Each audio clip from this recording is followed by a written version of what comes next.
BJP पूरी तरीके से धर्म और राष्ट्रवाद पर गेम खेल रही है और विपक्ष उसमें कतई वहाँ कभी टिक नहीं पा रहा है। ये तो बहुत बड़ी विडम्बना है। इसे जो है भारतीय जनता पार्टी के बहुत बड़े बड़े नेताओं को किनारे किया जा रहा है कि हमारा खाली गुजरात लाबी की हिटलर शाही चलेगी, बाकी कोई अगर भारतीय जनता पार्टी में नेता सोचे कि मैं हूँ तो वो माने कुछ नहीं। भारतीय जनता पार्टी की सरकार में कार्यकर्ता लड़ते हैं, मरते हैं, लाठी डंडा खाते हैं, फिर भी उनका कोई सम्मान नहीं। हिटलर वाली रवैया जो है भारतीय जनता पार्टी अपना रही है। नमस्कार, मैं हूँ हयात अब्बास और आप देख रहे हैं 4PM न्यूज़ नेटवर्क। और जिस तरह से पीएम मोदी ने अपने सीएम पद पर चेहरे को बदला है, वहीं अब मामा शिवराज की अगर बात करें, वसुंधरा की बात करें, तमाम लोग उनसे नाराज़ हैं। तो क्या ये नाराज़गी 2024 में भाजपा को या यूँ कह लूँ कि पीएम मोदी को भारी पड़ने वाली है? लोगों के पीछे बात कर लेते हैं। लगातार मामा की जो लाडली बहनें हैं वो गले लग लग के रो रही है। सर, क्या लगता है कि 24 में कहीं बगावत के मूड में ना आ जाए? भाई वो क्यों नहीं आएंगे बगावत के मूड में? उन्होंने मेहनत किया, 450 रुपये में गैस सिलेंडर देने का वादा किया, 1000 रुपये अपने लाडली बहनों को दिया, अपने भांजों का मदद किया, चुनाव जितवाया भारतीय जनता पार्टी को। और उसके बाद जो है तो उनके साथ तानाशाही हो गई अंग्रेजों वाला, जैसे जो है एक हिटलर था तो वैसे उनके साथ में हिटलर शाही वाला रवैया अपना दिया गया, उनको किनारे कर दिया गया। तो ये तो बहुत बड़ी विडम्बना है। इसे जो है भारतीय जनता पार्टी के बहुत बड़े बड़े नेताओं को किनारे किया जा रहा है कि हमारा खाली गुजरात लाबी की हिटलर शाही चलेगी, बाकी कोई अगर भारतीय जनता पार्टी में नेता सोचे कि मैं हूँ तो वो माने कुछ नहीं। मतलब एक तरफ इन्होंने यादव समाज को अपनी तरफ लाने की कोशिश करी, दूसरी तरफ ब्राह्मण समाज, तीसरी तरफ आदिवासी, लेकिन अब एक तरफ देख रहे हैं वसुंधरा भी रो रही हैं, वो भी खफा है। नहीं, हमारे ये कहने का मतलब है, चाहे ब्राह्मण समाज हो चाहे यादव समाज हो, आप एक निजी आदमी को फायदा पहुंचा करके आप पूरे समाज का वोट नहीं ले सकते हो। आप जब देश हित में मतलब आप कह रहे हैं कि अगर इन्होंने वोट बैंक के लिए गेम खेला भी तो ये मतलब इनका उसमें वो फेल हैं। बस खाली वही जिसको मुख्यमंत्री बनाए हैं, पता नहीं उसकी पत्नी वोट देगी भाजपा को कि नहीं देगी, इसमें भी सवाल उठता है। भाई जिसको एक आदमी को बना देने से अभी लोग चुनाव लड़ते हैं, पता नहीं वो अपने घर का वोट पाते हैं कि वो दूसरी जगह वोट मार करके चले जाते हैं। तो ये अब तुम सोचो कि हम पूरे समाज का वोट ले लें एक आदमी को, यादव वर्ग का, या ब्राह्मण वर्ग का, किसी को आप मुख्यमंत्री एक व्यक्ति को बना देते हो तो क्या वो पूरे समाज को थोड़ी ना आप फायदा दे रहे हो? पूरे समाज और पूरे देश को फायदा देने का मतलब है कि आप समाज हित में काम करिए, सभी समाजों के लिए, तभी आप पूरे समाज पूरे देश हित में फायदा पाओगे। नहीं तो आप बेरोजगार घुमा रहे हो नवयुवक को, लोकसभा के सदन में कूद रहे हैं, बेरोजगारी, महंगाई, शिक्षा, स्वास्थ्य, इस पे ध्यान नहीं दे रहे हो और कह रहे हो चलो मंदिर में घंटा बजाने की नौकरी दे रहा हूँ 23,000 की तुमको। सिर्फ 14 सांसदों को जिस तरह से निलंबित किया गया, बड़ा सवाल उसमें ये है कि एक संसद उसमें ऐसा भी है सांसद जो वहाँ पर मौजूद भी नहीं था। ये मैंने एक किताब में पढ़ा था, एक हिटलर था, वो हिटलर वाली रवैया जो है भारतीय जनता पार्टी अपना रही है। ये जो देश में ये राजनीति चल रही है, जिस तरह से मोदी जी से जो वादे किए थे लोग अब उससे नाराज हो है, ऊब रहे हैं, वाकई नहीं, मुझे ऐसा नहीं लगता। क्यों नहीं लगता? क्योंकि जब उनको लोग बार बार मौका दे रहे हैं तो उबने से उसका कुछ हिसाब किताब मिलता नहीं। लोगों का कहना है मौका नहीं दे रहे भाई, वो तो आए जा रहे हैं, ऐसा तो कुछ है नहीं। ईवीएम से आए जा रहे हैं। नहीं, ऐसा नहीं। ईवीएम से अगर आ रहे होते तो कुछ जगहों पे नहीं भी आ रहे हैं। वो कह रहे हैं ना कि छोटा प्रदेश देंगे तो तभी तो ऐसा होगा ना, कि वरना फिर पूरा इल्जाम लग जाएगा। जिसको लेना होता वो सब ले सकता है। अच्छा, इससे पहले भी अच्छा चलिए, क्या ऐसी है जो आपको क्या लगता है कि सरकार की कौन सी ऐसी योजनाएं जो लोगों तक पहुंची और वाकई में फायदा हुआ है? योजनाएं तो बहुत विशेष नहीं है, लेकिन लोगों की बातचीत के माध्यम से पब्लिक उनके पक्ष में घूमी हुई है। कैसे? विपक्ष पूरी तरीके से भ्रमित है और वो सही विषय पर जनता के बीच में अपनी बात ले नहीं जा पा रहा है। मतलब क्या विषय? ऐसी पिच पे खेल रहे हैं जो बीजेपी का विषय है। धर्म और राष्ट्रवाद पर विपक्ष कतई कमज़ोर है और बीजेपी पूरी तरीके से धर्म और राष्ट्रवाद पे ही राजनीति को उसने डाइवर्ट कर दिया है, जिस पे विपक्ष कतई उनके सामने कहीं टिक नहीं पा रहे हैं और जनता भावनाओं में बह करके इन दोनों विषय पे वोट कर रही है। तो क्या जनता ये जो तमाम मुद्दे हैं, महंगाई, बेरोजगारी, वो जनता के लिए महंगाई और बेरोजगारी इससे बहुत बड़ा विषय है धर्म और राष्ट्रवाद का। महंगाई बेरोजगारी बहुत छोटी चीज है, धर्म और राष्ट्रवाद जो विषय है जिसपे विपक्ष कतई उनको सही से हैंडल नहीं कर पा रहा है और सरकार पूरी तरीके से उसमें मतलब वन साइडेड विन होती चली जा रही है। महंगाई और बेरोजगारी पर वो लोग बात नहीं कर पा रहे हैं जिनके घर में 500 करोड़ रुपया नगद निकल रहा है। कैसे बात करेंगे महंगाई और बेरोजगारी पर? 500 करोड़ रुपया अगर घर में नगद मेरे निकलेगा तो हम कैसे बात करेंगे महंगाई और बेरोजगारी पर? नहीं, जनता के मुद्दों पे तो बात की जा सकती है ना, तो भाजपा सरकार क्यों नहीं जनता के मुद्दों पे बात करती है?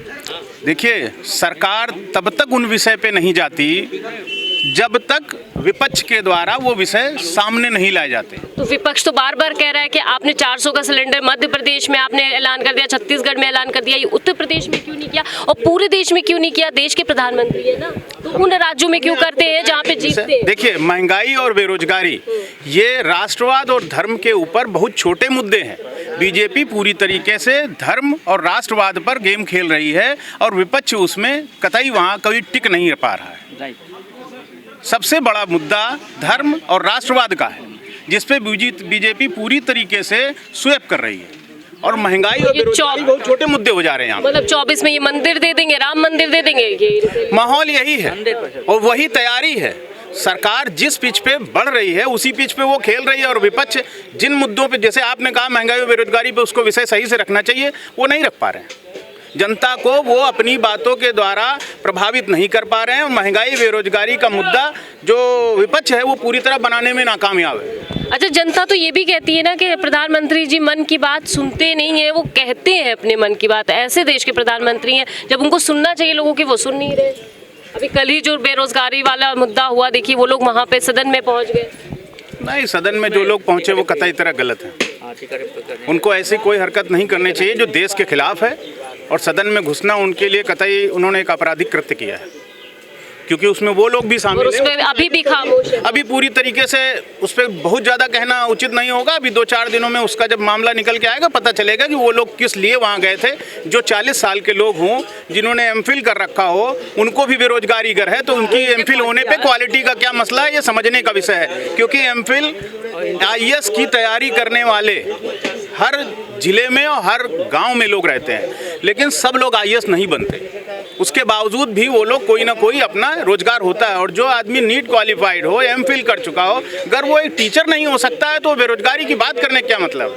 जो आदमी सिर्फ परमानेंट राजनीति कर रहा है वो बेरोजगारी की बात करे। अभी कोई यहाँ विधायक हो, दोबारा अभी हमारे विधायक जी हैं 2 बार चुनाव लड़े, बहुत नियर हार गए, अब ये कहें कि मैं बेरोजगार हूँ, तो ये कौन सा विषय? जो राजनीति कर रहा है और राजनीति में तमाम समय से खर्चा कर रहा है, तो वो फिर बेरोजगारी की बात कैसे कर सकता है? बात वैकेंसीज की है। एक में बात सुनिए, यहाँ पर जो 69,000 शिक्षक भर्ती देखा है वो भी तो एक बेरोजगारी है। 69,000 भर्ती में जो भी मामला है उसमें पूरी तरीके से सरकार के साथ साथ हमारे जो न्यायपालिका है पूरी तरह इन्वॉल्व है। वो धोखा है उन शिक्षकों के, उन लोगों के साथ, बेरोजगारों के साथ। कुछ विषय ऐसे हैं जिसमें सरकार गलत है, जिन पे मैं कतई विरोध। वैकेंसीज का तो मामला, जितनी वैकेंसी है उतनी निकल रही। मुझे लगता है कि अभी 42,000 पुलिस, और जहाँ पे वैकेंसीज है वहाँ पे नियुक्ति पत्र रोक रखे हुए, बहुत से ऐसे केसेस हैं। हो सकता है।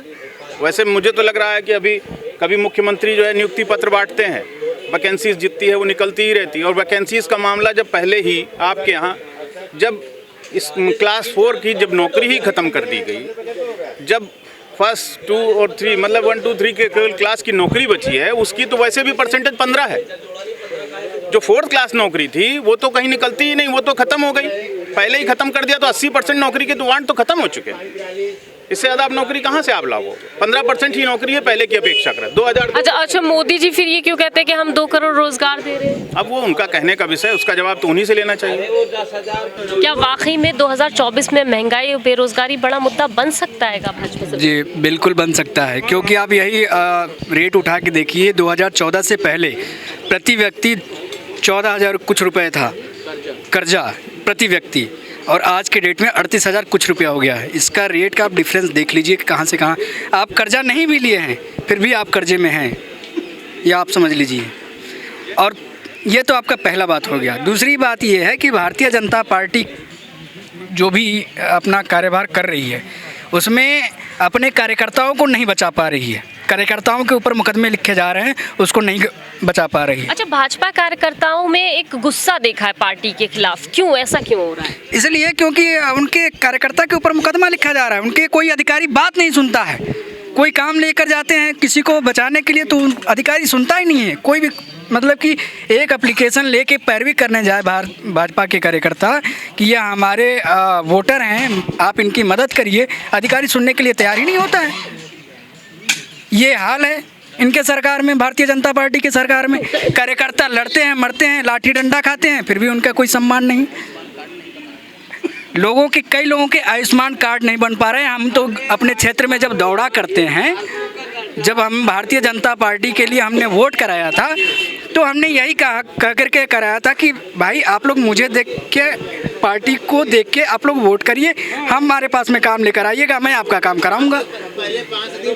अब यह हालत ये है कि लोग हमसे आके कहते हैं कि आपने तो वोट करा दिया, मेरा काम कोई सुनता नहीं है। ना तहसील पे कोई काम सुनता है, ना लेखपाल सुनता है।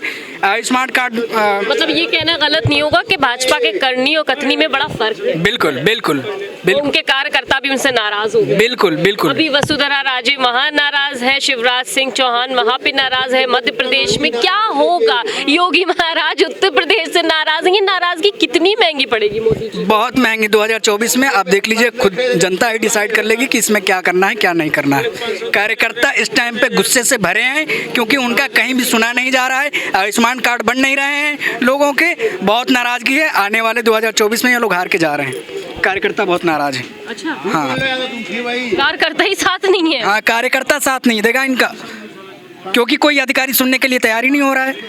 इनके जितने भी स्कीम हैं उस पर कोई अधिकारी इनिशिएटिव नहीं ले रहा है, पहल नहीं कर रहा है, उस पर काम नहीं कर रहे हैं लोग। और ये तो कहते हैं कि हमने जनता के लिए काम किया है, जनता के बीच जाते हैं हमारे नेता मंत्री, सुनते कुछ नहीं। ये सब कहने और करने की बात है, ऊपर ऊपर हवाई फायर वाला बात हो रही है, इसमें कुछ नहीं है। मैं अपनी सेवरायन तहसील की मैं बात बता दे रहा हूँ कि हमारे यहाँ तहसील में हमारे जो जितने भी विधानसभा जवानिया के लोग हैं, हमारे ब्लॉक के लोग हैं, हमारे तहसील के लोग हैं, वो आयुष्मान कार्ड के लिए तरस रहे हैं आज के डेट में। कहाँ हैं आप?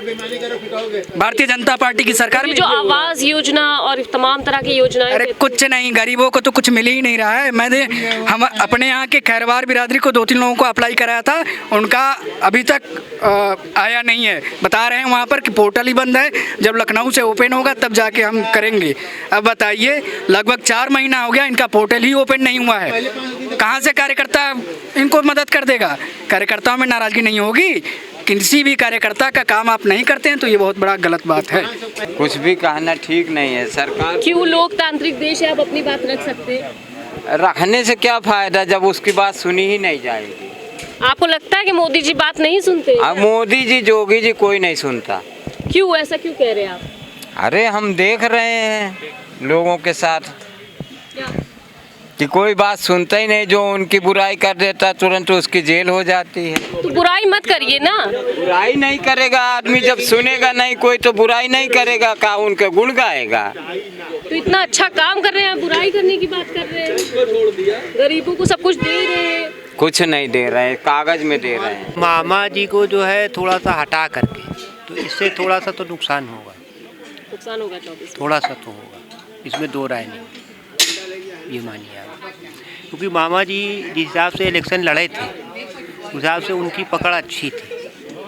मतलब ये हमारा ओपिनियन है, मतलब ये नहीं कि ये पार्टी का कोई ऐसी बात है, ये हमारा ओपिनियन है कि मामा जी को दोबारा देना चाहिए, मौका देना चाहिए था, लेकिन नहीं दिया। वो अपना पार्टी का वो है। तो इससे मोदी जी को अब 24 में दिक्कत हो सकती है? नहीं, ऐसा नहीं है। साइड इफेक्ट होगा कि मोदी 24 में नहीं आएंगे, 24 में तो आना उनका तय है, इसमें दो राय नहीं देते। तो भले ही पीएम मोदी ने मास्टर स्ट्रोक चला हो 3 राज्यों में, जिस तरह से उन्होंने मुख्यमंत्री पद पर जिस तरह से अपने जो चेहरे बनाए हैं, जाति समीकरण चला है, लेकिन कहीं ना कहीं जो पहले कैंडिडेट थे सीएम पद के लिए उनके तरफ से जो नाराज़गी देखने को मिल रही है, साफ तौर पे जनता का कहना है कि इसका खामियाजा कहीं ना कहीं 24 में मोदी, प्रधानमंत्री मोदी को और भाजपा सरकार को भुगतना होगा। कैमरा पर्सन सत्यनारायण के साथ मैं हयात अब्बास, 4PM न्यूज़ नेटवर्क।